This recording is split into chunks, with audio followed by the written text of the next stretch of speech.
তিস্তা ও গঙ্গার পানি বণ্টনের ব্যাপারে পশ্চিমবঙ্গের মুখ্যমন্ত্রী মমতা ব্যানার্জির অভিযোগ সত্য নয়। ভারতের কেন্দ্র সরকারের বিভিন্ন সূত্র বলছে, মমতাকে এ ব্যাপারে আগেই অবহিত করা হয়েছে। গতকাল মমতা বলেছেন, বাংলাকে না জানিয়ে এসব চুক্তির আলোচনা করছে কেন্দ্র। দীপক দেবনাথের পাঠানো তথ্যচিত্র নিয়ে বিস্তারিত জানাচ্ছেন পিন্টু হাজং। গত শনিবার প্রধানমন্ত্রী শেখ হাসিনার সাথে দিল্লিতে বৈঠকের পর ভারতের প্রধানমন্ত্রী নরেন্দ্র মোদী ঘোষণা দেন, তিস্তা উন্নয়ন প্রকল্প সমীক্ষায় ভারতের কারিগরি দল খুব শিগগিরই বাংলাদেশ সফর করবে। এছাড়া গঙ্গা নদীর পানি বণ্টন চুক্তির নবায়নের ব্যাপারে আলোচনা চলবে। এ প্রেক্ষিতে সোমবার কড়া প্রতিক্রিয়া দেখান মমতা ব্যানার্জি। মমতার অভিযোগ, বাংলাকে না জানিয়ে ভারতের কেন্দ্রীয় সরকার বাংলাদেশের কাছে পানি বিক্রি করতে চাইছে। তার হুঁশিয়ারি, কেন্দ্র যদি একতরফাভাবে সিদ্ধান্ত নেয় তবে তার প্রতিবাদে আন্দোলন গড়ে তোলা হবে। এমনকি এ নিয়ে প্রধানমন্ত্রী নরেন্দ্র মোদীকে একটি কড়া চিঠিও দিয়েছেন।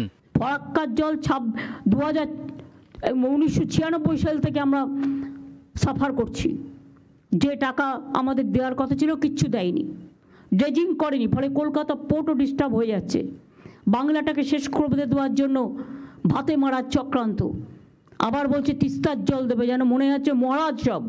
এদিকে ভারতের কেন্দ্রীয় সরকারের একাধিক সূত্র জানিয়েছে, 2023 সালের 24 জুলাই ফারাক্কা ও তিস্তা ইস্যুতে লিখিতভাবে পশ্চিমবঙ্গ সরকারকে জানানো হয়। গত বছরের 25 আগস্ট পশ্চিমবঙ্গ রাজ্য সরকারের একটি কমিটি নয়াদিল্লিতে পাঠানো হয়েছিল।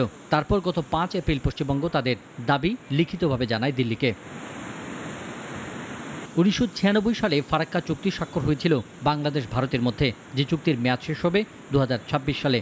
আর এখন তিস্তা মহাপরিকল্পনায় ভারতের জড়িত হওয়ার আলোচনা চলছে। 2011 সালেও মমতার আপত্তির কারণে আটকে যায় তিস্তা চুক্তি। পিন্টু হাজং, নাগরিক। ওয়ালটন এয়ার কন্ডিশনার এক্সচেঞ্জ অফারে স্প্লিট এসিতে 23,000 টাকা পর্যন্ত নিশ্চিত ছাড়।